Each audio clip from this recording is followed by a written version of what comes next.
This guy can upgrade any of his equipment at a fraction of the usual cost thanks to an ultra-rare artifact he obtained after clearing 999 floors of the tower. For other players, upgrading is a long and expensive process that slows down their progress. But with this artifact, our guy plans to surpass even his previous record and conquer every floor of the Tower of Gods. Here's how it all began. Stakes are running high in a tournament of a game called Tower of God. Players are going sweaty in try-hard mode and everyone's banking on Sububai to win. This dude is out here moving like let me solo her from Elden Ring. He deals the finishing blow and clears the 999th level of the game. The crowd goes wild until suddenly boom, consciousness shot. Subai dies instantly and travels to a spiritual dimension of the game. When he opens his eyes, he arrives in the classroom of the game, the starting point of all players. Bro beat the game so hard they yet his ass right inside it. Subai takes a few glances around him and quickly learns that he's literally a part of the game now. This is the Yin Kingdom. Entering the Tower of God has strict requirements. But luckily for our boy, he's the top sweaty pro gamer for this game. The idea of being yeeted by heart attack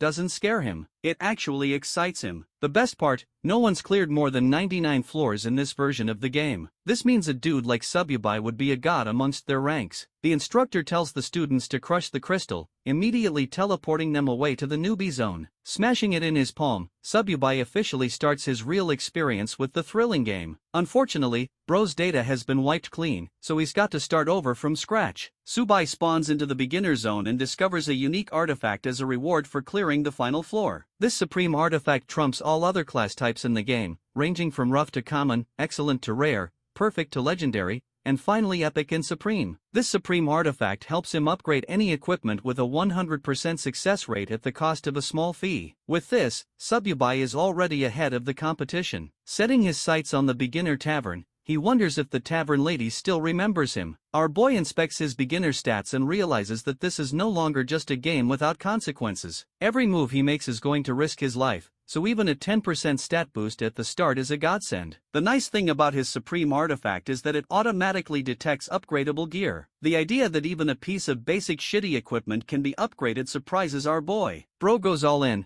but suddenly forgets that he's broke as and doesn't have coins to make the upgrade. Subai sets his goal to make some bread money, knowing that in this world, it is capable of solving every problem. Let's talk about the Tower of God's mechanics. Newbies are granted a 7-day grace period to secure class advancement through 10 floors. Players who fail to achieve an advancement crystal are terminated from the game, leading to the expulsion of countless players. Zooming in at the bar, our boy is currently rising up a baddie with a proposal. Subai offers her a bunch of rare cocktail recipes, but she doesn't believe him one bit. The tavern lady offers Subai her full attention, even with her stress balls. Our boy tells her to chill out and writes down the recipe. She takes it, promising to beat the out of him if this is a trick. I mean, I know a lot of people who would intentionally up the recipe for that deal. But Sububai is an ass and in only 5 minutes, his recipe comes to life in the form of a beast blood cocktail. The customers are shocked, demanding a taste of the drink for dozens of coins. However, she roars at them, emphasizing that it's only hers to drink. The baddie drinks to her delight. Meanwhile, her top fights for its life. By the time she's done chugging it down, the girl is literally horny and wants more recipes. Subai offers her 5 recipes for 20 gold coins, an offer that really pleases her. The deal is secured, securing him enough money to upgrade. The tavern lady is straight up wifey material, too, because she offers this guy an excellent grade weapon just for free. This beautiful blade is called the Refined Dagger. He thanks her and leaves, ambiguously, raising her up by suggesting they're old friends. Outside, our boy commences his upgrades. With just a handful of silver coins, his weapon's quality skyrockets with boosted stats. Now he can easily clear the first floor without difficulty. Subi arrives in the outer region of the beginner zone where the shittiest losers imaginable are hunting rabbits and acting tough. Bro walks by them, calling them for preying on something so harmless and cute. One of the guys warns him from approaching a danger zone,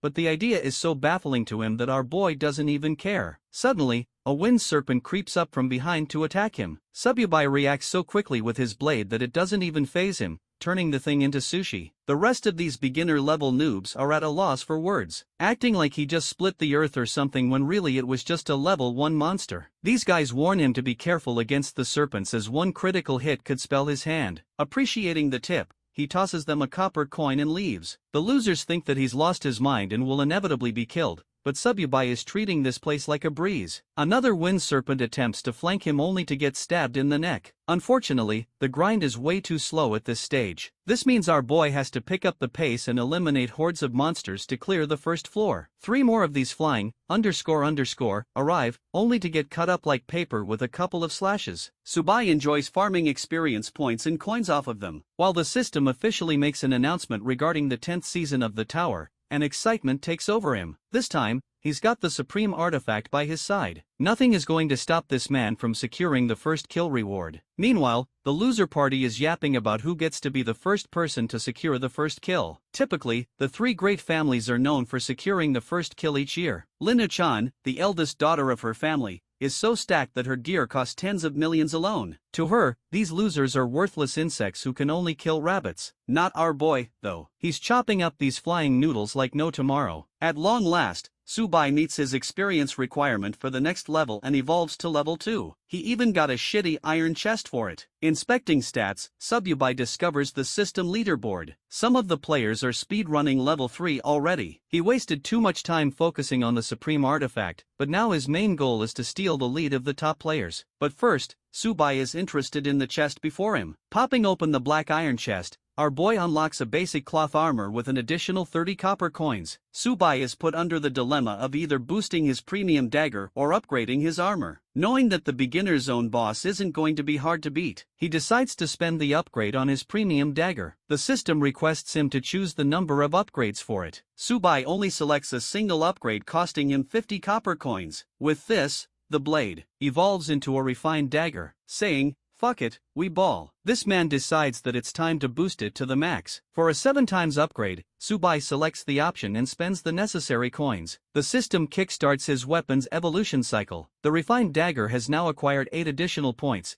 and its physical attack is capable of dealing 60 damage at one time. The weapon is straight out of Valorant, and the upgrades boosted the dagger's attack power. Subai flings it around, satisfied with the new speed. Even though the weapon is merely an excellent quality, its stats are actually comparable to a rare weapon. This is all possible with the help of the supreme clock at his disposal. Believing that he's ready for the first floor, our boy steps forward to challenge the Tower of God. Let's talk about the boss's respawn system. It only respawns 10 times on the first day. Any person who is capable of slaying it can advance right into the first floor of the tower. Even if the boss is attacked by an entire team, only a few people are allowed to enter the tower on the first day. Having arrived at the ruins, our boy patiently waits. Suddenly, the sound of fighting draws his attention. Panic sets in. He had no idea that someone had already arrived before he could. Subai steps on the gas pedal and rushes in to steal the first kill for himself. Meanwhile, the team that is currently raiding is having no difficulty cornering the goblin horde. Observing from his little hiding spot, Subai is baffled to see some sweaty whales buying top-tier weapons on the first day. His confusion is quickly answered when he spots Lin Yuk-chan from the Lin family, the same young woman who has a gear set worth tens of millions. At this point,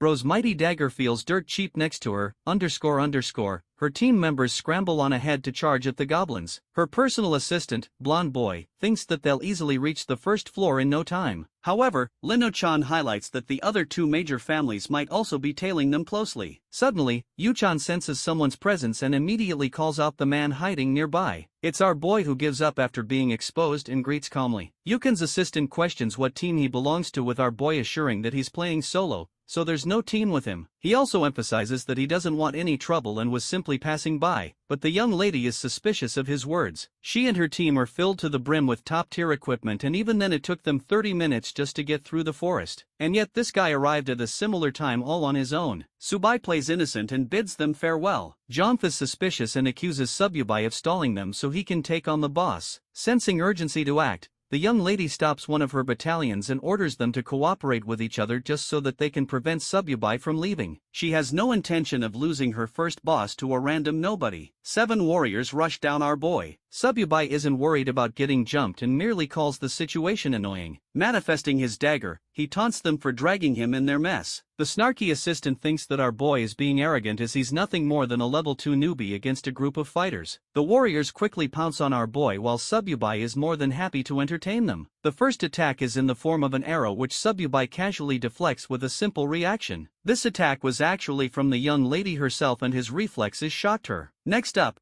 there are two warriors lunging forth for an aerial strike. Subai cuts them like vegetables with a single slice. His monstrous reaction speed stuns the shitty, hair blonde. All of a sudden, the level 2 rookie appears no different than a boss monster himself, or a farming to the max. Our boy humbles the group by reminding them that they're way below his caliber, even if they possess good equipment. Saying so, he goes on the offensive, slicing down 3 more men with critical hits back to back. Witnessing his unstoppable rampage, the assistant experiences an "we're cooked" moment and calls for a retreat. Still maintaining his arrogance, he threatens Sububai for having messed with the wrong family. But our boy doesn't give a damn and walks like he owns the place. It doesn't matter who it is, he's going to kill anyone who poses an obstacle to him. Despite boy's anger issues, Lady Yuchan tells her lapdog to shut up. Zhangfei is stunned to see her sudden concession. Extending an offer, Yuchan pitches the interesting solo player a deal. The thing is, Lady Yuchan has a good head on her shoulders. She has already judged Subai to be exceptional for arriving all alone and defeating multiple men. Her ridiculous sudden proposal baffles Virgin Zhangfei, who calls our boy a mere solo player. But Yukan tells him to shut up again,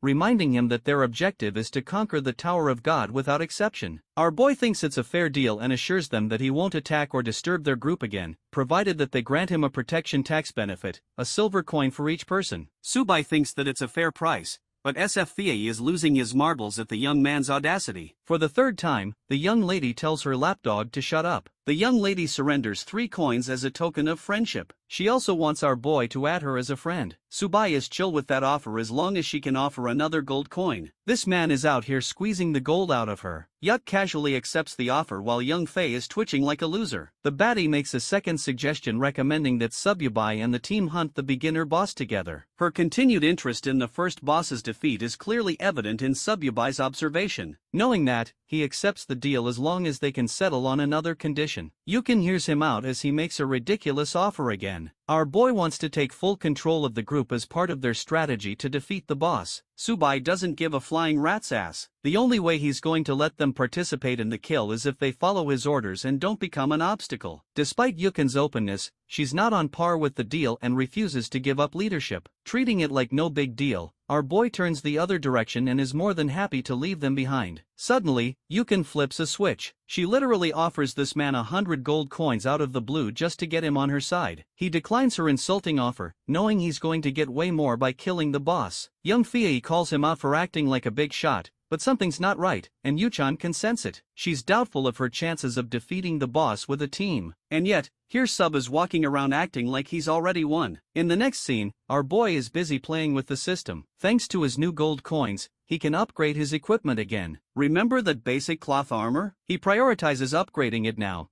paying 1650 silver to skip the upgrade time as well, boosting his overall endurance. Subai is thrilled to find his health skyrocketing beyond 300. In the next scene, we're back at the tavern. Many beginner players are dying to kill the first boss, and it's certain that they will advance to the first floor soon. The tavern lady amusingly wonders if the Yin Nation will be able to secure the first kill this year at all. Even though their guild managed to hold the first kill record all the way up to floor 9, they were eventually dusted by a powerful rookie from the Beacon Nation. This rookie had some kind of triple S-class profession and became the best of the best. While they're yapping at the bar, our boy is hopping around the cliffs avoiding the small fry goblins to set his sights on the real target. Subai is left flabbergasted. There's already a fight going on, which means someone came even faster than him. Analyzing the familiar scent, Sububai wonders if the energy concealment powder is being used. The powder actually masks the scent of the player from other monsters, but this won't work when it comes to higher-level creatures. It bothers him how the wealthy families can easily use this kind of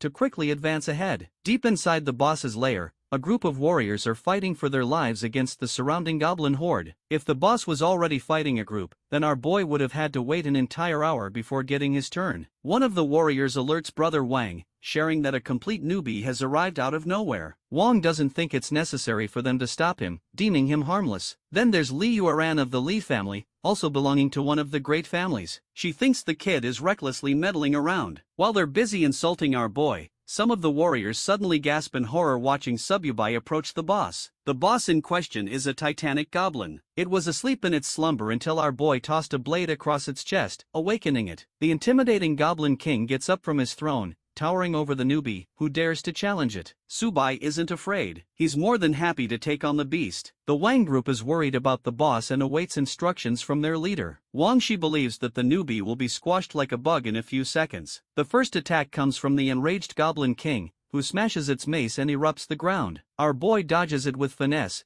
taunting the creature and earning its fury. Confidently lunging forward, Sububai calls in his ___ and announces its death. A lightning-fast slice instantly eliminates 100 health from the boss, but that's not enough to bring it down. So, our boy goes on the reversal, dealing a second slash. Provoked even further, the boss attempts to smash him in one go, but misses and hits the ground. Its speed is no match for Sububai's fast reflexes. Next, our boy goes for an aerial descent, landing a vertical slash that obliterates another chunk of health. The only reason he's been able to land critical hits is because Sububai possesses knowledge of its weak points, those being the chest, lower back, and eyes. The spectators watching are at a loss for words. These D1 haters were ___ talking about our boy earlier and now have nothing to say. Yurin worriedly asks Zixi for his analysis, but this guy has the same question as her. Just how is this rookie so damn fast? Kiting is a skill that even the top-tier players have difficulty mastering, and yet Sububai is casually exploiting it in his movements. The boss is pretty weak with its depleting health, so technically they could jump Sububai and steal his kill. This grinning bastard thinks that they should wait for a while longer,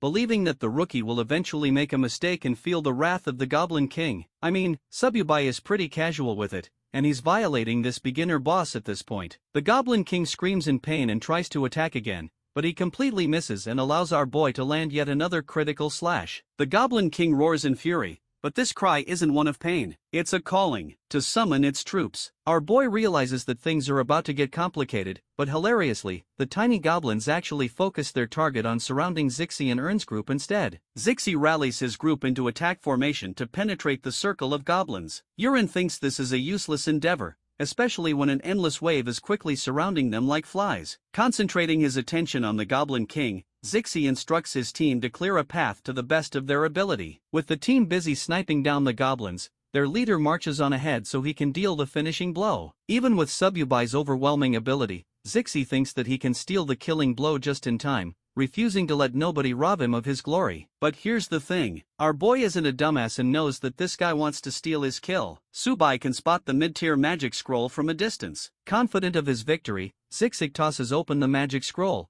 announcing the end of the rookie as well as the beginner boss monster. The magic scroll shoots out a missile of fire. This blazing torpedo makes direct contact with the Goblin King and detonates into a loud explosion. Watching the smoke clouds, Yuron and the others celebrate having acquired their ultimate victory. However, Zixi isn't the same. Something about the situation is off. Even if the scroll nuked the boss, there isn't a system notification confirming the kill. Suddenly, the system notification does pop up, except it names Subai as the first person to slay the Goblin King in the eastern region. When the smoke settles, it's our boy Aura farming on top of the defeated boss. Zixi is stunned, questioning how this guy was able to one-shot the boss so fast. While he's full of questions, our boy treats them like a bunch of buffoons for not knowing about the fatal wound aspect. What he did was continuously exploit the weaknesses of the Goblin King, allowing him to stack up enough critical damage to finish it in one strike. Interestingly, Sububai could have finished this fight way sooner, but he intentionally waited to see Zay's reaction. In reality, our boy just wanted to teach this arrogant noble a lesson that money alone isn't enough to get you everything. Back at the tavern, the same announcement of Sububai's victory of the beginner boss reaches them. For the first time in years, the first kill of the boss was stolen from all three major families. Instead, an ordinary guy was able to snatch it for himself, making the people wonder if this dude is secretly a topple assassin from a secret clan. The kid is an orphan with no abilities or weapons, so it's impossible for him to have defeated the three families in their run for first place. Shifting perspective to Yuchan's group, she's rendered speechless while S-Fei can't believe what he's reading. Immediately, she storms her battalions to blitz towards the first rally point. Finally, there's Zixi Wong, who is acting pissy even after the dirty cheat move he pulled. This hotshot knows that they've got no choice but to wait for another hour before the boss respawns again. Out of nowhere, young lady Yuchan arrives out of a portal, taking offense at Zixi for trying to snipe the second boss. While these losers are arguing with each other, our boy is rewarded with a silver chest for his incredible victory over the Goblin King. He's also now considered one of the only few players among the server to accomplish the mission, which secures him another silver chest. With two of them at his disposal, Subai excitedly wonders if he's going to get rare gear this time. The first box is opened, landing him a pair of rare boots called One Step. The second silver chest acts as a support loot, landing him 10 small potions and silver coins. With this, his movement speed will experience a 30% boost for a 1-minute period. Unfortunately, using them requires level 5 minimum, so, even with the decent loot,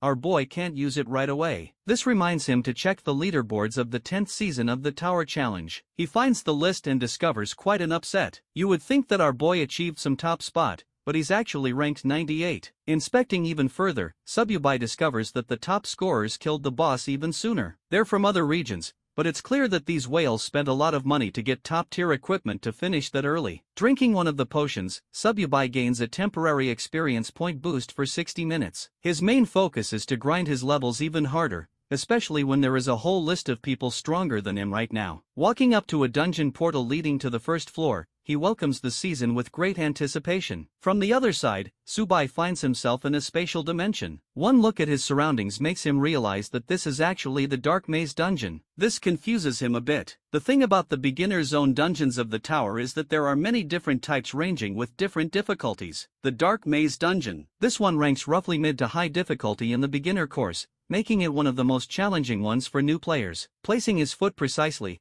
our boy starts to move in systematic fashion. He is careful about each step and recalls that it's the same pattern as last time. Subai finds himself lucky for having retained his knowledge of the maze. Suddenly, an arm shoots out of the floor. From a magic circle, a creepy ghoul arrives out of nowhere. Our boy clearly didn't expect to meet his ex-girlfriend here. Subai knows that it's a ghoul. That's not the issue here. Inspecting the creature's stats, he learns that it's a normal type with average stats. The troublesome factor about ghouls is their high agility paired with intense damage bursts. This means our boy has to play it safe in order to not get overwhelmed. Activating his flash step ability, this guy literally blitzes past the ghoul, landing a solid critical hit. That one swing of a blade is enough to kill the beast immediately. Right when our boy thought he was only dealing with one ghoul, another pops out of the ground and tries to attack him. Thankfully, Sububai slashes it all the same, killing it with a single attack. With 2 kills secured back-to-back under his belt, he earns 40 experience points and consequently levels up to 3. Thanks to this level up, he's also acquired 2 attribute points. Things are coming together after defeating the Goblin King. But the dungeon's not finished just yet. This time, there's a puzzle with 2 inscription tablets. Each tablet has its own color. Red means hard, blue means easy. Since our boy is basically smoothing the ranks, he intentionally goes for the red for those spicy rewards. Standing atop the tile teleports him to a different location of the maze. Let's zoom out and see what the Yen Kingdom is up to. At the Zhou Dynasty Guild HQ,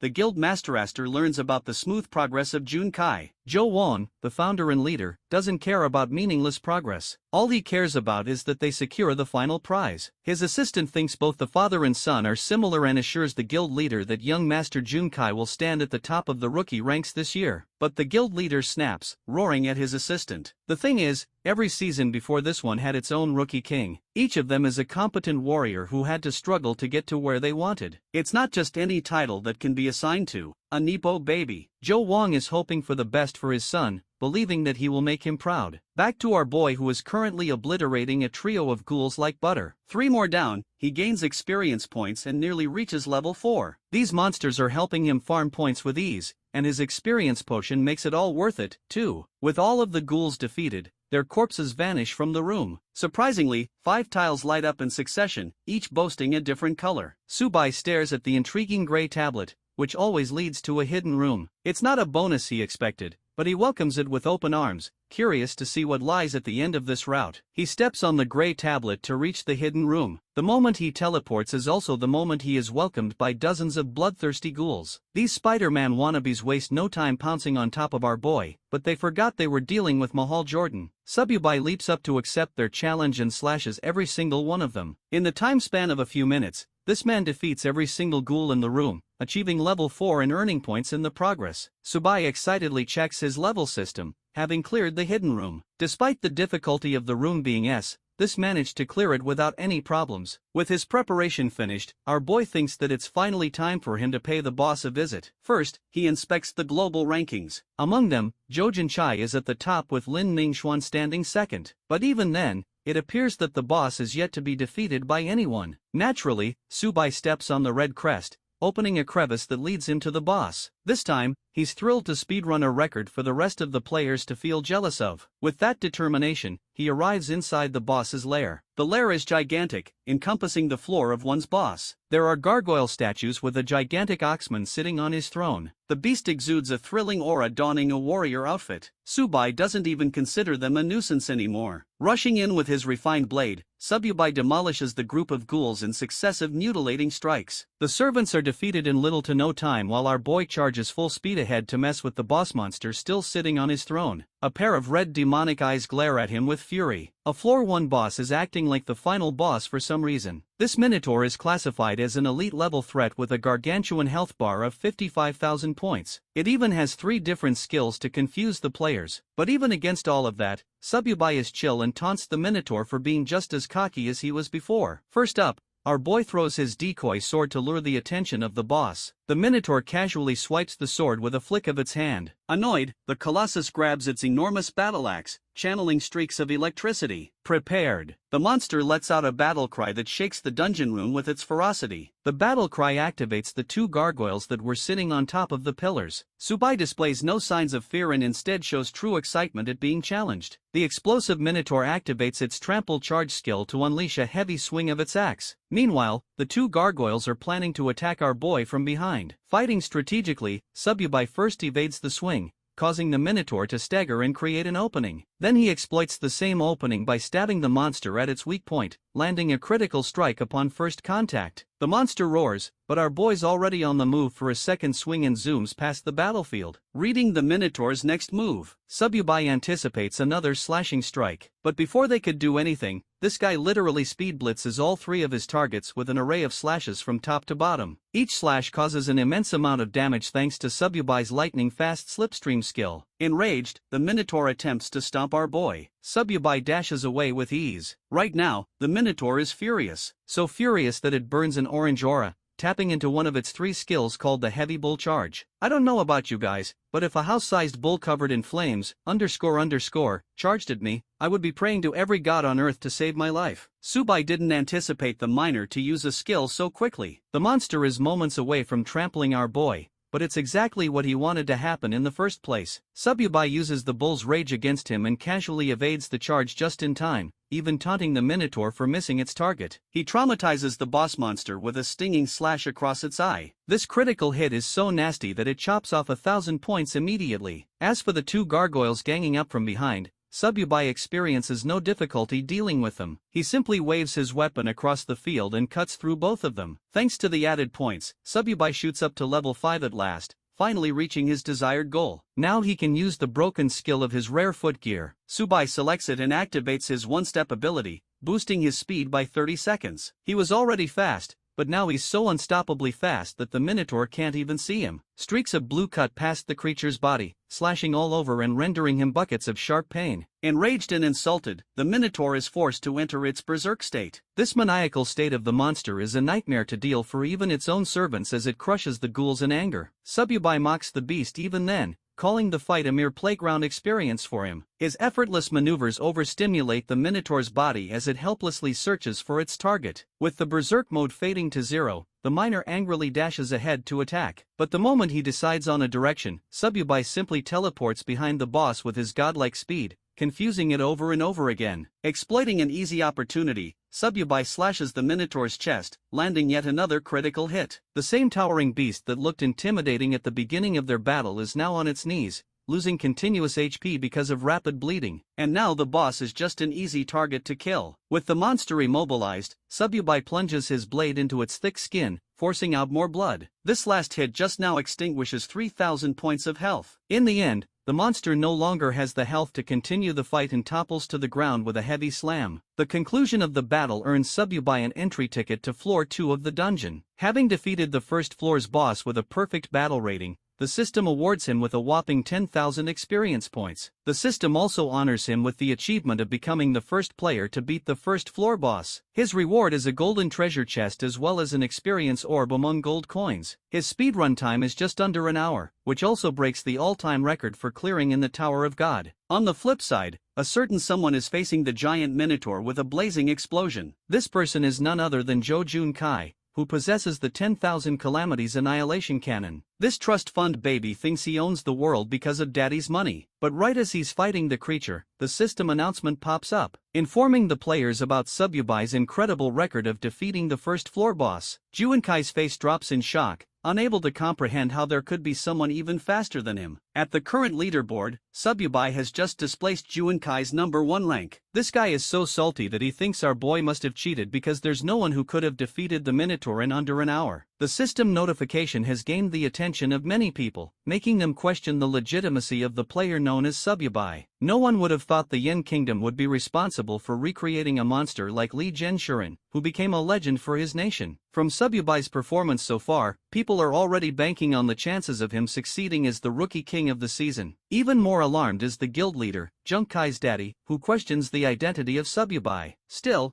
there were 9 floors left in the Tower of God, and if Junkai managed to ace his job transfer mission, he could potentially steal the Rookie King's title for himself. Showing disregard for his son, the guild leader demands a full-scale investigation on Sububai. The scene cuts to Lady Yukin, who is already making moves, sending messages to our boy. She even invited him to come work for the Lin family, and in the end massively regrets underestimating his abilities. Let's go back to our boy who stands before the golden treasure chest. This piece of beauty only appears for first kills and special events, so they are really hard to come by. Thanks to his accomplishment, Sububai will be the first person to open the golden chest of the scene, which means he is guaranteed a top-tier piece of equipment. Hovering before his eyes is a gold-plated perfect grade item, its name, the almighty golden hoe. Our boy grabs his hoe and secures the bag. He knows that this thing will become a lot more useful in the later stages of the tower. He consumes the orb's benefits, gaining 60,000 points right off the bat. As a result, he shoots up to level 6. Next, he upgrades his footwear equipment, spending 3,000 silver coins to skip the upgrade time duration. Since he's got more than enough money at his disposal, Sububai gets the benefit right away. After a while, he's swimming in a Heil upgrade. The system outlines his current profile, his main equipment being the supreme artifact, his trusty refined blade, his rare footwear, and finally a common armor. To bump up the difficulty of his speedrun journey, Sububai makes a personal goal of clearing the 10 floors within 24 hours. Our next location is the Naka Desert. The system informs our boy of a 1-minute waiting period before the start of the first wave. The countdown begins. While Sububai is intrigued by the landscape,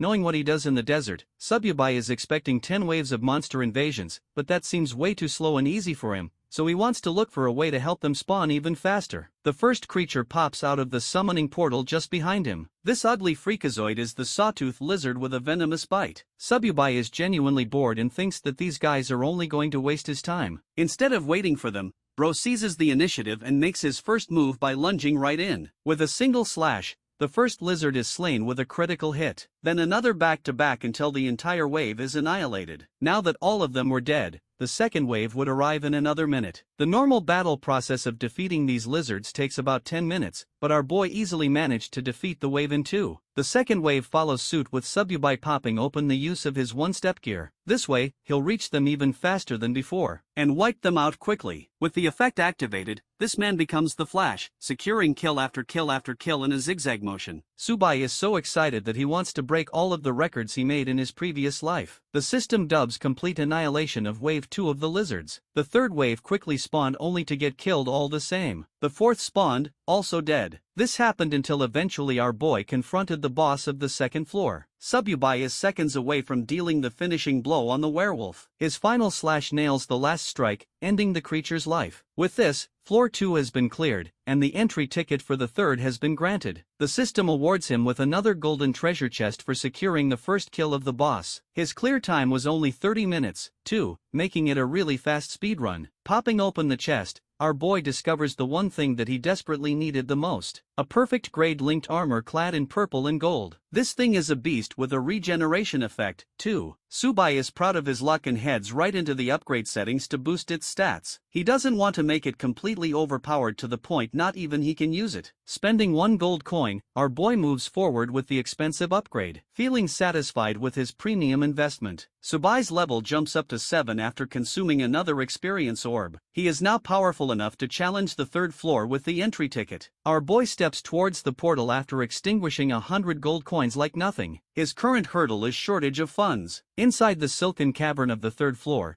Subyubai is confronted by bloodthirsty creepy crawlies of all kinds. He's a human-sized bug exterminator, so he sweeps right in to kill them all. Currently, Junkai is still busy blasting the Minotaur until eventually he defeats it and clears the first floor. His clear time is 2 hours and 25 minutes, which is way more than Subyubus. Thanks to his victory, he earns a rare weapon called the Exquisite Long Sword as his reward. Bro is super excited at first until he checks the leaderboard and sees Subyubai sweeping the ranks of floor 2. It stuns him how this man has already annihilated the second floor when Junkai hasn't even stepped foot in it. Despair sets in and this wannabe big shot succumbs to defeat. It boggles him to know about the identity of Subyubai. Meanwhile, our boy is currently dicing the overgrown fat spider to his delight. He wraps up floor 3 tremendously fast as well, securing first place again. Skipping ahead, he doesn't experience any form of difficulty with the fourth floor either. Another record set. Floor 5 is where he annihilates an aquatic behemoth, clearing the level in 20 minutes. His consistent victories back-to-back are ridiculous in the eyes of the spectators. In their eyes, he's an absolute monster for a beginner who shows no signs of slowing down. Many others are chatting, wondering if this season is too easy for the beginners. But then comes the question of Junkai's pace, as despite having obtained a godlike weapon for free, he still took a while clearing level 1. The scene cuts to the strategy meeting room where the members of the group express their interest in our boy. Paling Sui and Sanayon find it strange that this mysterious fellow doesn't even have a previous track record or any family connections. They theorize that perhaps Subai stumbled upon some kind of overpowered ability within the tower,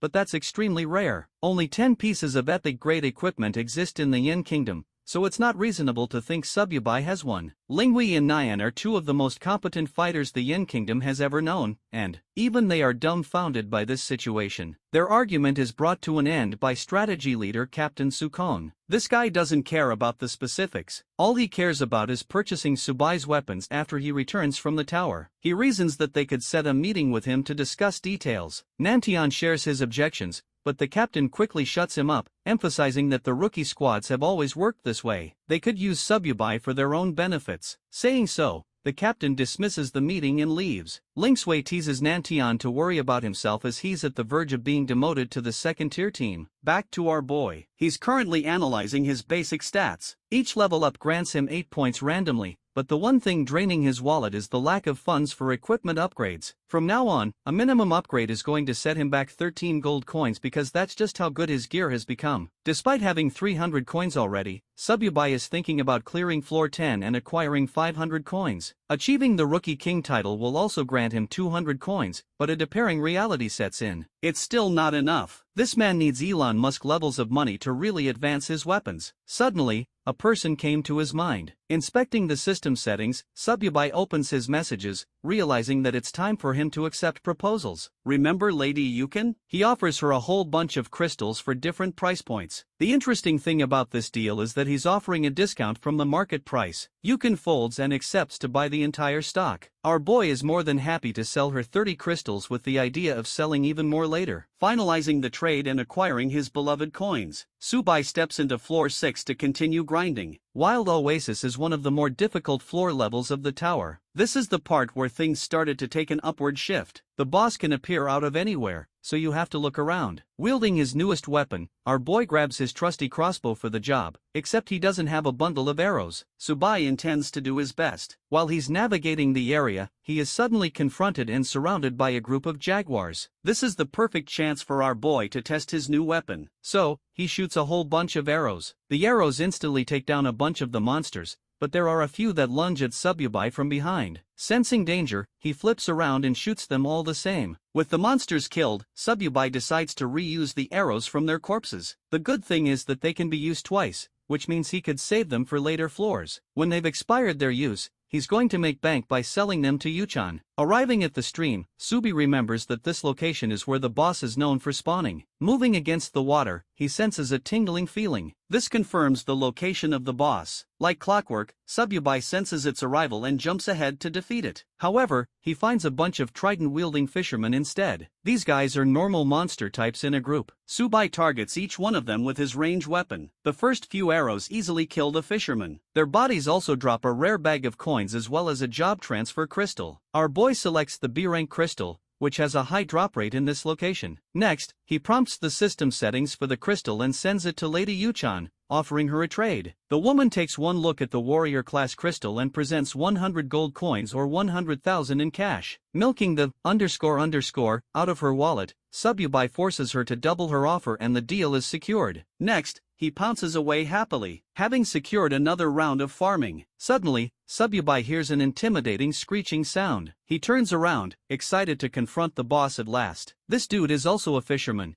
except he's on steroids and definitely needs a Snickers. Dubbed the Oasis Fish Demon, this guy is an elite-level boss with numerous skills of its own. But it's nothing to Sub who, talks. The boss aims his crossbow at his next plaything. The monstrous fisherman aims its trident at our boy who is shooting numerous arrows from afar. The arrows inflict a ton of damage. But that's not all. Subai lunges upward to shoot some more from point-blank range, securing critical hit after critical hit. The enraged fisherman throws its trident, its only weapon, in an effort to kill the insect of a human. But our boy dodges it with ease and calls it a dumb fish with room temperature IQ. Declaring its death, Sububai unleashes 3 headshot back-to-back, abusing the out of his aimbot skills. The boss is killed with a heavy splash in the water while the system congratulates him for attaining another perfect score. This floor took him nearly 2 hours to complete because of its difficulty. However, Sububai is still happy for gaining 5 silver chests in return. Reaping his rewards, he pops open the chests, gaining potions, gold coins, and gear. Our boy isn't happy with what he got as it's mostly low-tier stuff. He likes the Fish Demon Bracer's equipment piece and decides to upgrade it. Subai wears them and likes the attribute buffs which will boost his overall stats. Setting sights on the 7th floor, he sets a new goal of clearing the 10 floors within 20 hours. Surprisingly, the system makes a sudden announcement out of the blue. A new player, Lin Manhwa, appears to have emerged with an S-class profession off the bat. People are discussing Manhwa's origin from the Lin family, the same family that shares connections to Sword Immortal Lee, a guy who is so godlike that he's ranked #1 in the world. People are seriously taking Manhwa as a serious contender for the Rookie King. But some people are also skeptical of her, seeing how Sububai annihilated the 7th floor already, while Manhwa stuck on 3rd. Some of them predict that Manhwa has some kind of secret weapon just like Joe Junai. Right now,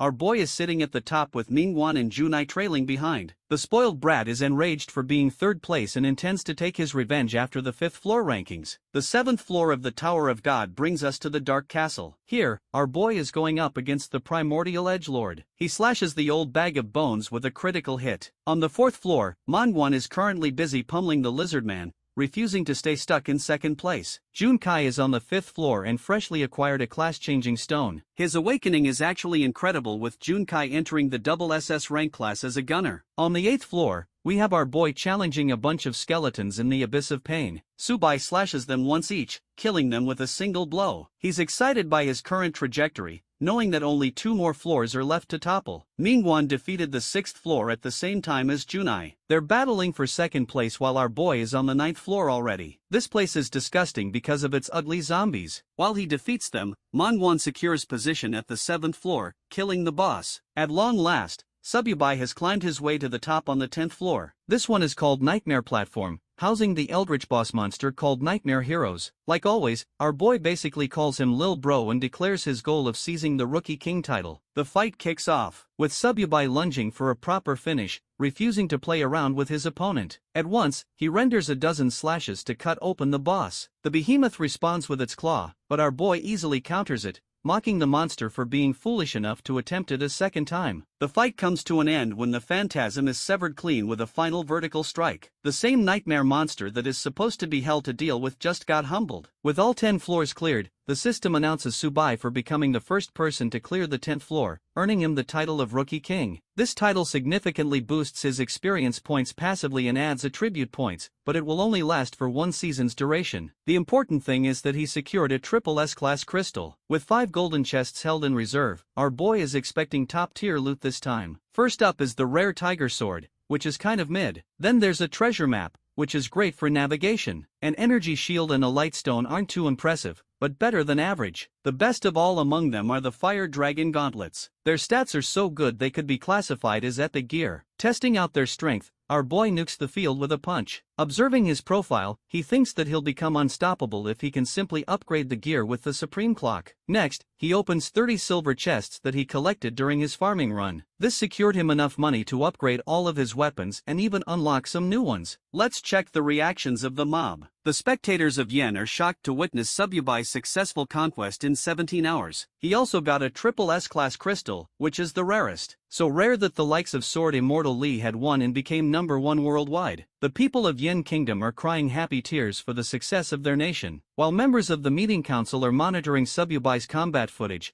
the captain demands to investigate every last piece of information on our boy and emphasizes recruiting him immediately. Ling Suer questions what they should offer him in the first place, prompting the captain to shout at her. His offer is the highest standard squad for Sububai to join, the same squad that is on the front lines for all their missions. After all, a talent like Sububai could never be placed in second-rate losers. The captain insists that a genius talent like him cannot be left to chance. After acquiring Sububai, their squad will shoot up in rankings tremendously, putting their status next to the immortal Sword Lee. Lingui promises to complete the mission, knowing that the captain is right. At the beginner's tavern, spectators wonder if Sububai has already chosen a class. He has yet to make a transfer, but so far his strength is beyond their imagination. People wonder if he's ever going to come back to his city to celebrate. Speaking of the devil, our boy slams the door open. His bashful entry receives hate from the people, all of which are questioning why this guy is walking with so much confidence, acting like he owns the place. The guy steps up to the tavern lady, who is pretty impressed with his performance. Subai demands a glass of Fallen Star, an exclusive drink, and the lady's personal recipe. To the shock of the customers,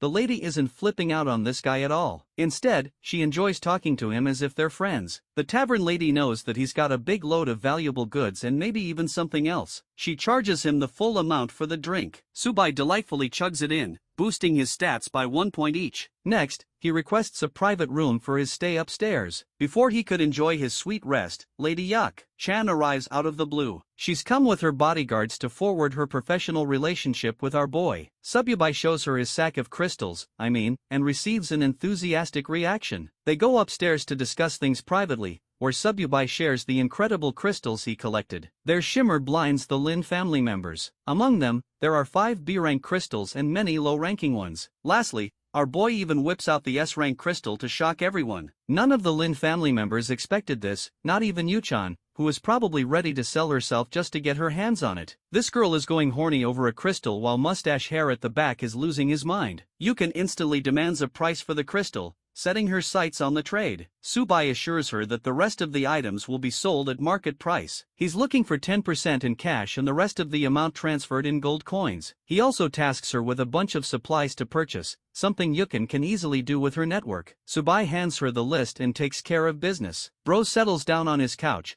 asking for an offer for the S-rank crystal. Lady Yukan pumps out 200 million in cash as her big number. Not even our boy expected this piece of rock to cost that much. Hilariously, Yukan treats it like 200 million isn't even that high for this rarity. So, she's even happy to give him a free residence in the first city of the Tower of God. Both of her lackeys are questioning Yuchan's decision to offer such a prestigious reward. But this woman is standing on business and really wants that crystal for whatever reason. Subai realizes that he might be underestimating the stone's value. Instead of arguing, he accepts the deal and requests payment to be scheduled in 7 days. An excited Yukan is more than pleased to sign the contract. Our boy signs it properly as the two shake hands. Their deal comes to fruition with the lady enjoying her fancy new expensive rock. Next, Yukan welcomes Sububai into the Lin group, knowing that he pulled a triple S-class crystal, which means everyone and their mother is going to try recruiting him now, but Sububai doesn't intend to transfer classes for the time being, which surprises Yukan because someone could easily try to steal his precious crystal. To that, our boy assures her that he's got his own plans cooking at the back. He has no need to worry about such things. The meeting comes to a close,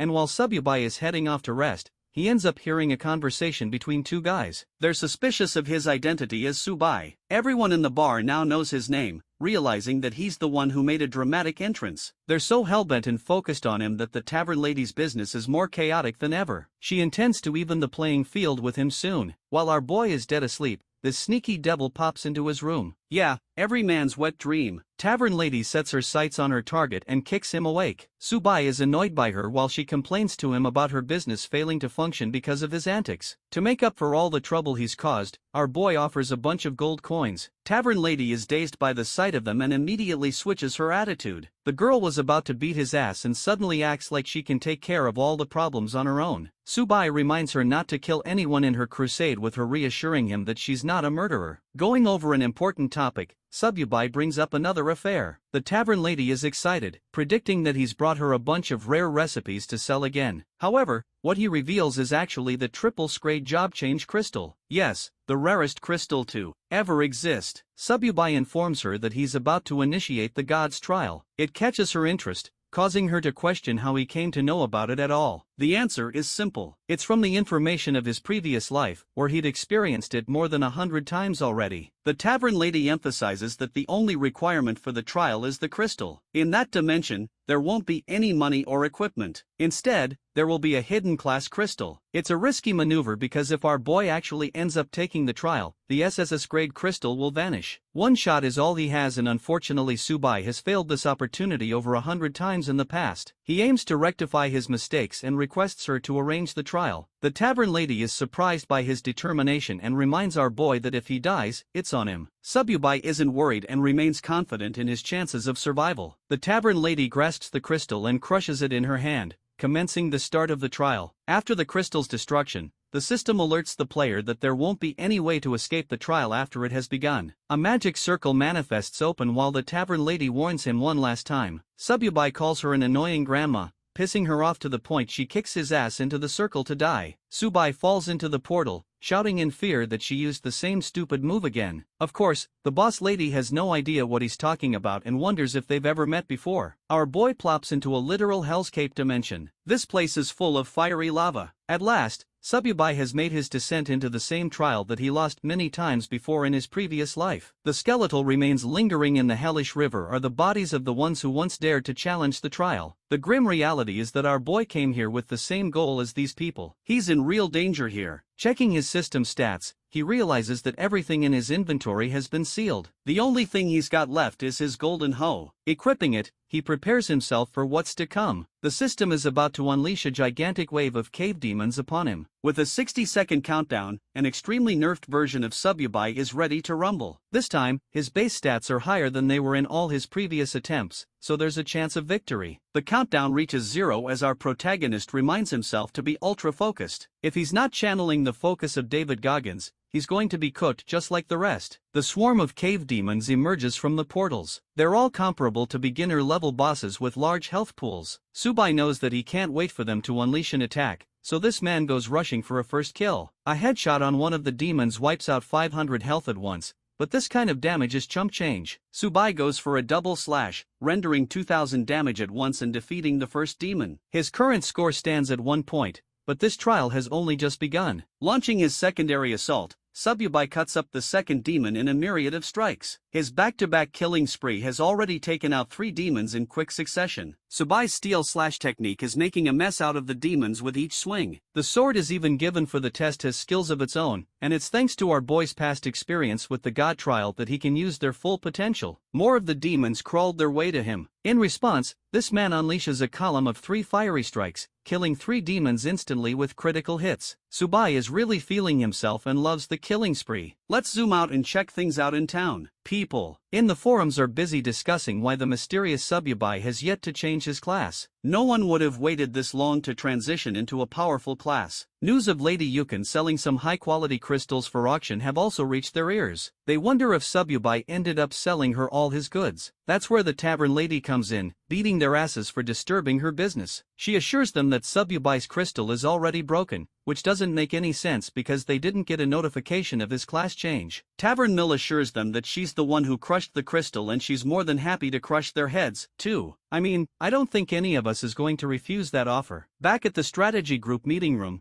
the captain receives a sudden report from one of his informants. He can't believe his ears. The crystal has been shattered by Lady Dina, who physically can't lie as she's an NPC. This spells trouble for this guy's plans. While the chatters are busy, talking about our boy, the captain is furious and slams the table in his anger. The punk uses this opportunity to berate Subbubai's caliber and assures their leader that the kid is a dumbass for wasting his crystal. Lingwei thinks this clown is annoying while he accuses her of having feelings for the newbie. Their stupid argument is brought to a halt with the captain screaming his frustrations. He doesn't give a damn about them and calls for an immediate protection of the tower, emphasizing that they capture Subbubai and return with him for a conversation. The blonde punk still doesn't think it's worthwhile to pursue the latest rookie king, especially when his crystal is already done for. The captain calls him a dumbass because it's obvious Subbubai is hiding some of his real techniques from the world. The captain seems to have full faith in our boy's ability to manifest even more high-grade crystals in the upcoming seasons. Lingwei praises her leader's ability to think so far ahead,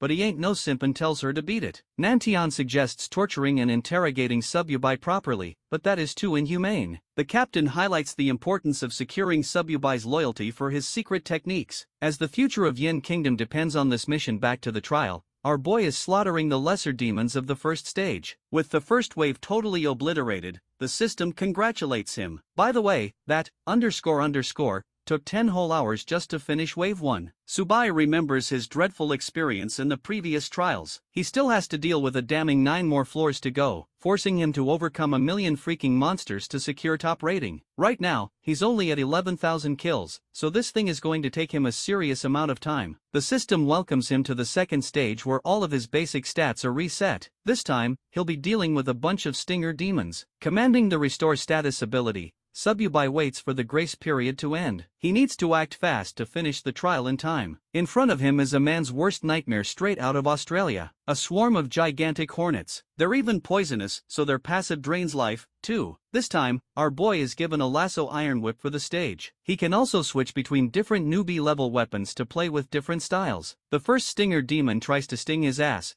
but our boy channels the power of Zeus and obliterates 20 of them in one go. So far, the whip is working in his favor, especially when these stinger demons are known for having really shitty defensive stats. Activating his sweep skill and pairing it with the whip, this man demolishes 50 demons in his second blast. 12 hours of continuous slaughtering later, our boy stands at a score of 255,000. At long last, the stage has been cleared with Subbubai brought to complete exhaustion. Here, he switches his weapon to a spear. Killing 250,000 of those things was a pain in the ass just now, but thankfully, the new stage transition allows him to reset his health and stamina. For his next wave, Subai will have to deal with a horde of warlock imps. Adapting accordingly, he switches to a long-range fighting style with a bow, the perfect weakness to beat these guys. These imps are basically Batman if he turned into an ugly green, __ with 0 aura. Subai begins their extermination by launching numerous arrows at once. Most of them land as clear headshot. He smiles confidently in his speed as it is his strongest stat. The imps retaliate by casting ranged spells of their own. Subai evades these colorful little lasers and successfully makes it out in one piece. And yes, the one piece is real. Around this time, we have Manhwa, who has freshly defeated the 10th boss of the Tower of God. It took her a total time of 40 hours to clear the whole thing. Despite finishing second, she is not happy and intends to personally meet Subai someday. Day 6 of the trial breaks news across the kingdom. The rookie class ranking has officially been released with around 100 S-rank players and 21 SS class players. The citizens of Yin Kingdom aren't too thrilled about this announcement. It's similar to the results of last year. However, the performance of Junkai, Weiyan, Ningguan, and finally Yuk-chan is notable. The only mystery yet to be solved is the disappearance of Subbubai. Speaking of him,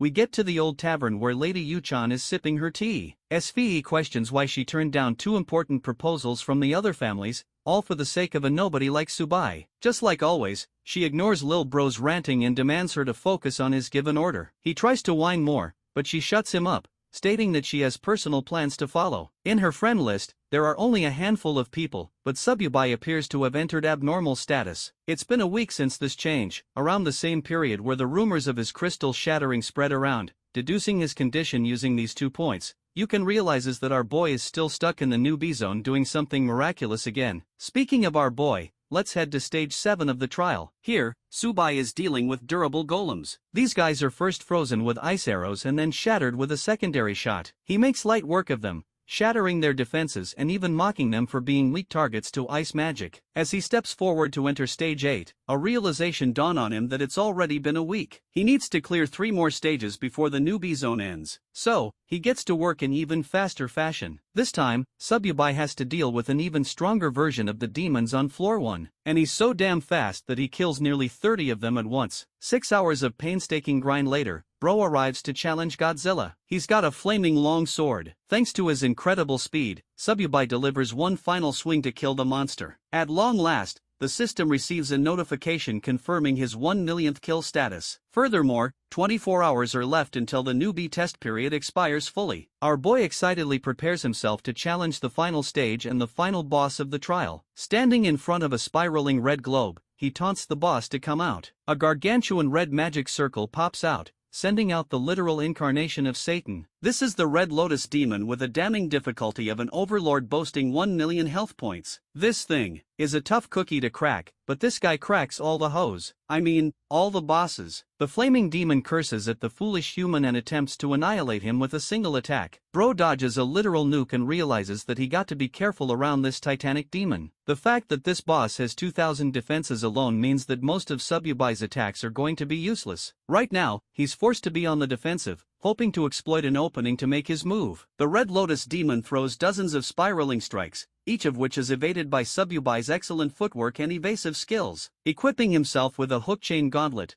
our protagonist awaits his perfect chance. The Red Lotus demon is moments away from summoning a minion from the flames, but Sububai is faster and actually uses the hook chain to pull its body, ragdolling it against the boss monster's face. The demon writhes in pain, having suffered damage from one of its own attacks. Meanwhile, our boy is in the mood to avenge all of his fallen comrades who dared to challenge this trial and lost their lives. Manifesting his sword, he swipes a spatial rend that literally chops off the overlord's right limb. With its attacks now nullified, Sububai sweeps in to capitalize on the opportunity. This time, he lunges up top and equips his bow for a ranged strike. These arrows make contact with the overlord's body, inflicting more damage. Using the same momentum paired with lightning-fast speed, Sububai repositions himself for another attack. The demonic boss pitifully tries to defend itself, but it's useless. Channeling his inner Batman energy, Subai basically says that even gods are vulnerable when stripped of their defenses. The overlord curses at the humans with every stinging stab inflicted by our boy. A barrage of arrows rains down on the boss monster. The demon reacts with offense of its own, squashing each arrow with telekinetic explosions. Our boy uses this moment to his advantage and gets all the way up in the ugly demon's face. Subai declares the end of the world for the pathetic boss and takes out both of his swords. Dual-wielding like Sun Jinwoo, this man starts unleashing hell upon Satan. The boss monster is eventually slashed to pieces and falls to its doom. Subai taps away across the stage and ends the fight with complete exhaustion. The god trial has been cleared, accomplishing his requirement to achieve the hidden class. As for the 1 million points he secured, exchanging them earns him the rarest title of hero. Bro is finally done with his killing streak and celebrates achieving the hidden key to his growth in the previous life. This title helped him clear nearly 1,000 floor levels,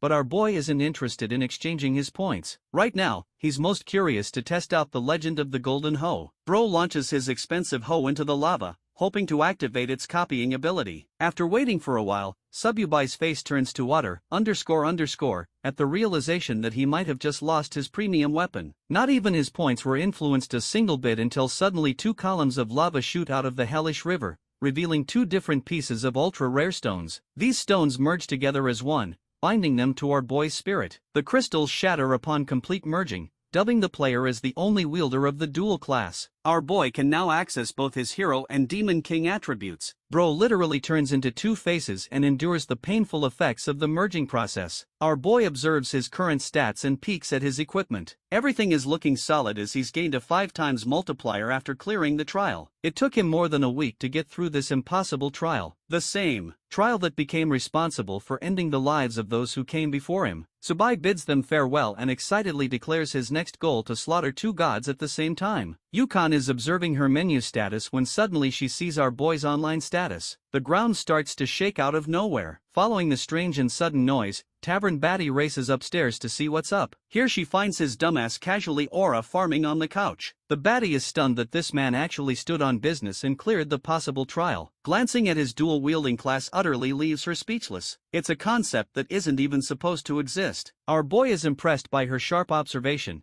but he doesn't really care to explain. He wants to go out for a walk with her, but she rejects his ass. Subai bids her farewell while she supplies him with one final reward. It's a hidden badge of perfect status, allowing a player to conceal their stats and even mask one's appearance. It's just the right thing Subai needed at the time. The baddie is worried about him being outed as a Demon King class specimen, and at his current trajectory, people will treat him like a threat and start hunting him down. Subai shoots her a flying kiss sarcastically and leaves the tavern with a thank you. The mill is left flustered, kicking the air by his smooth rez. Let's head over to Ream City, which is the first playground for the newbies who clear the newbie zone. This place helps supply them with quests, class skills, and even teleportation portals up to floor 30. Walking around with an immaculate drip, Subai is really feeling himself and thinks he's ready to rumble. He coincidentally runs into Yukon and her men. Her two Badonadunks greet us right through the screen, as Yukon welcomes his return after a week-long disappearance. A while later at the Lin family's business quarters, Yuchan is politely treated as a guest. He's dazzled by the family's luxurious spending to own a club like this. Presented with both potions and a box full of gold, Subai finds himself impressed by the young lady's efficiency. She offers him the luxury to inspect each supply and count the coins with ease. She also gestures to both her bodyguards to exit the room for a private conversation between the two. First off, Yukon curiously asks about his class rating. Our boy counter-questions her intention to probe information. His sharp response embarrasses her, forcing her to clarify that she has good intentions. Subai is informed about the latest smear campaigns running against him on the forums. He also learns that Lady Dana ended up sharing the news of crushing his crystal, which is why things escalated. Yukon is stunned to see this guy confirm all of the rumors without even a hint of anxiety. Forwarding her proposal, she colors him with dozens of praises, hailing him as a generational talent. Deep down, Yukon thinks this guy might have a second crystal, which is why he doesn't care about the first one that was crushed. This dude shows complete lack of interest in the topic and directly asks her about her goal. Yukon invites her to the Lin family for a joint operation against bosses. That's exactly what he anticipated her to say because the floor difficulty goes up significantly after clearing the newbie zone of the tower. Subai emphasizes that he's fine with beating bosses together, but in no way is he going to join another guild. He's fine with taking them to the 5th floor of the tower and requests 5 mage-type team members only to help break the record. Yukon shoots up in shock after hearing his goal of breaking another record. Normally, it takes 20 people to get through a single floor. And here, this guy is spouting delusional goals. Our boy assures her that he's not desperate to break the records either, so he gets up and leaves the meeting. Yukon follows him and clarifies that she's on board with the deal as long as the Lin family can use its name in the party. Subai is fine with that and prefers raiding from tomorrow since he's got a bunch of things to take care of. The young lady is delighted to earn his support while young Fei dubs him a scammer for the millionth time. Bro is a generational hater at this point. Yukon humbles his ass by reminding the blonde, __, that he's the one who kicked their asses back at level 1. If they recklessly challenged him, they wouldn't have made it out of the floor either. Yukon commands an immediate team formation following Subai's formation. Though this loser agrees to follow her order, deep down, he harbors great distaste for our boy and prays for his downfall. At the city lord's mansion, Subai is seen casually walking up to the gate. The people try to stop him from having a death wish,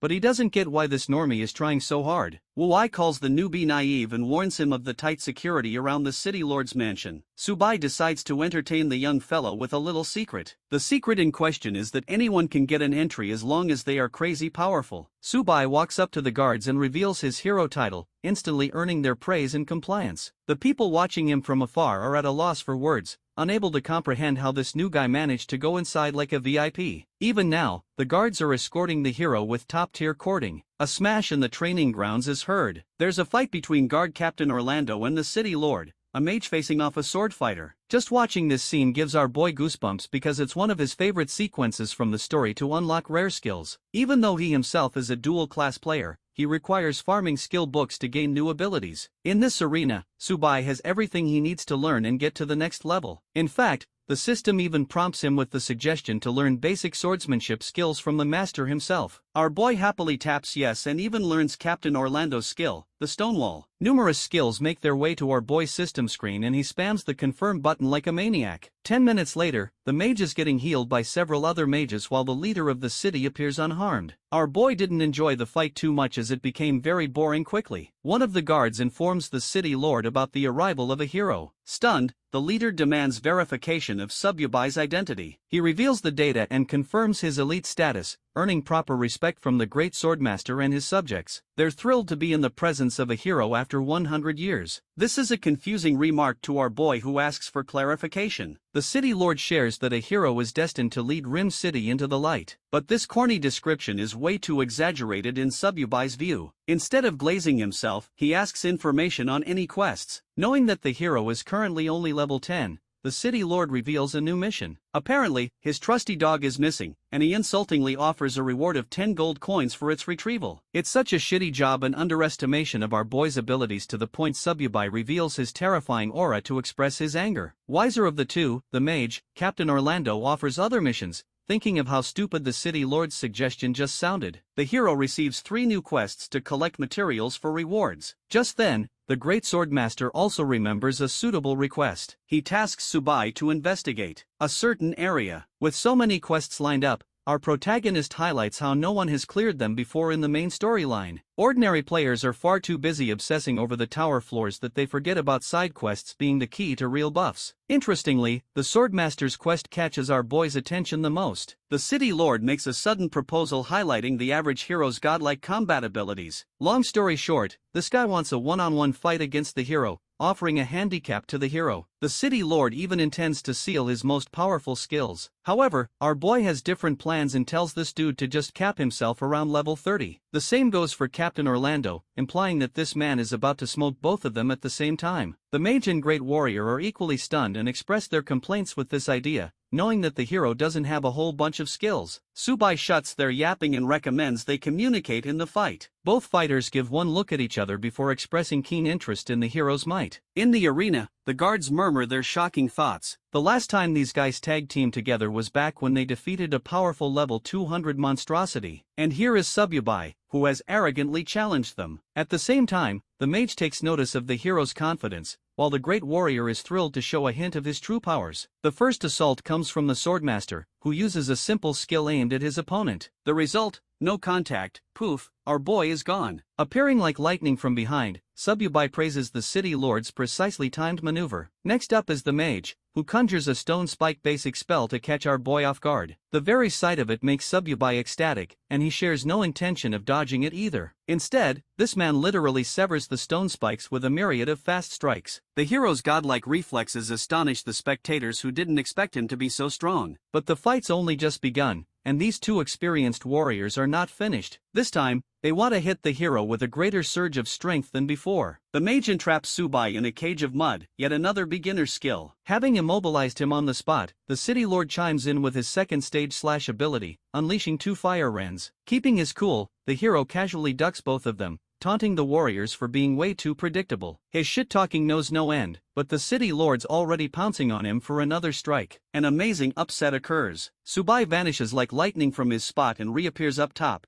clashing against the great warrior's blade. The city lord chases after his target with an upgraded 3rd stage slash. However, this fight's already over. Sububai has a sword against Captain Orlando's neck, startling the city lord with his bolting fast speed again. Not even 30 seconds had passed, and the fight already met its end. But our boy doesn't want to let things go that easy and challenges the great warrior to charge at him. By this point, the city lord is starting to realize that this dude is literally built differently. Refusing to give up, the swordsman charges with his fiery blade again. This time, his strategy involves the usage of an impact technique from the ground. This is the 4th stage slash, and despite a change in variation, the result is ultimately the same. Sububai faces it head-on and teleports out of the playing field. He reappears from behind like the 4th Hokage from Naruto. Sububai connects his stroke using a sword or a slash. The fight is now officially done with. The sword warrior is on the ground with the hero mocking him by calling him pathetically weak. Sububai checks off one of the quests from his list and receives an inventory reward. Meanwhile, both the city lord and Captain Orlando lost their aura points to a youngster fresh out of the newbie ranks. The fact is, even if they were at level 50, our boy still would have mopped the floor with them. Subai praises their control over their techniques and hopes to spar again soon. Having said so, he leaves to deal with the next set of quests. They escort him on the way with Sububai pouncing away about his business. Meanwhile, the 2 old friends are now fully confident of the hero's strength, believing that he will save their city. The city of Ri is large, requiring teleportation gates just to navigate. This is why our boy wants to learn skills to help with efficiency with the quests. He's got a whole bunch of them,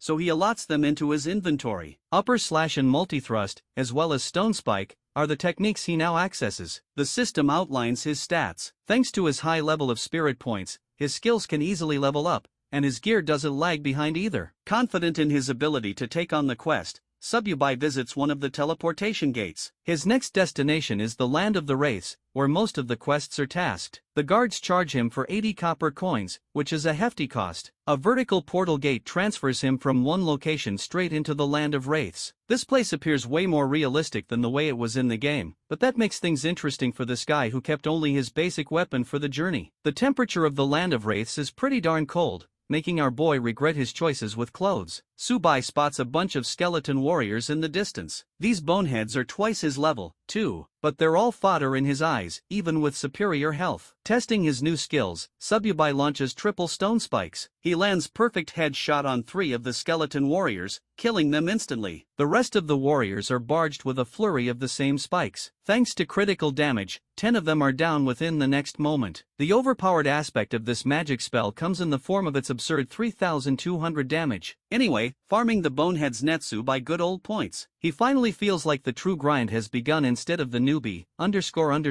he was dealing with at Zone 1. A while passes and he's done clearing the wave, leveling up to 11 at the same time. In his previous life, acquiring skill points was a pain in the ass, but right now, he's speeding through them thanks to his double class. In fact, when Sububai inspects his stats, he's flabbergasted to see a 50-point increase to every perimeter. The boost of a hidden class is better than even the triple S profession. Back to the boneheads. They're here to get massacred. And massacred they indeed get when Sububai launches a rain of earth spikes. To spice things up a bit, this man erects a stone wall to throw them off. He's loving every second of this massacre, berating his prey for being the victim of his job skills. The first quest is completed with the defeat of 1,000 skeleton warriors. Our boy is pretty happy with those results, but still has a long way to go to achieve his goal. The army of boneheads arrives, but this time they brought an intimidating big guy, too. This dude is literally Ghost Rider if he hits the gym and takes a ton of steroids. The Skull of Fire is a common boss in this zone. Subai is happy to challenge it, so he throws in more of his earth spikes. His assault pulverizes the fleet of skeleton warriors, killing hundreds of them at the same time. The boss monster wields a sick-ass bone sword with blue flames and finally comes out of hiding to challenge the human in a direct fight. Subai mocks him for even thinking it has a chance against a human with infinite mana reserves. The Skull of Fire channels the surrounding mana, sucking the life force out of his warriors just to power his weapon. Think of it like Goku's Spirit Bomb from Dragon Ball, except this is the evil version. The sacrifice skill significantly amps the damage capacity of his sword, creating an ultimate move. Our boy can't even sugarcoat it. He's worried about getting hit with an attack like that. Even one slash is going to send his ass to heaven. Switching strategies, Sububai decides to take the offensive maneuver, leaps up top, and smashes the creature's armor. With the boss staggering from the damage of his initial blow, Sububai then focuses on slicing its legs. With a collective critical damage of 20,000, he deals a finishing blow by deploying the heavy barrage of stone spikes. Unfortunately, not even this could deplete its health fully. The mighty beast attempts to force a single swing, but even with the destructive output to nuke a mountain, he's just not fast enough to catch our boy. Exploiting yet another opening, Sububai delivers a barrage of endless stone spikes, spamming recklessly without worrying about mana drain or even cooldowns. Concentrating headshot after headshot, our boy deals significant damage and trash talks the boss for not training hard enough. The fight's over as the undead behemoth is toppled, blossoming beautiful skull flowers upon defeat. Sububai is ecstatic to discover another potential quest, but while he's busy collecting the flowers, he also discovers a new skill book in his inventory. It's the necromancy ability, and after spending 10 points, it is now officially a part of Sububai's skill set. Intrigued by the concept of summoning magic, our boy conjures 3 undead soldiers, raising them from the ground. These loyal skeleton warriors are pretty trash normally, but they quickly become overpowered because their growth is tied to their master's level. In this case, they're strong enough to take on level 40 monsters thanks to Sububai's broken stats. But wait,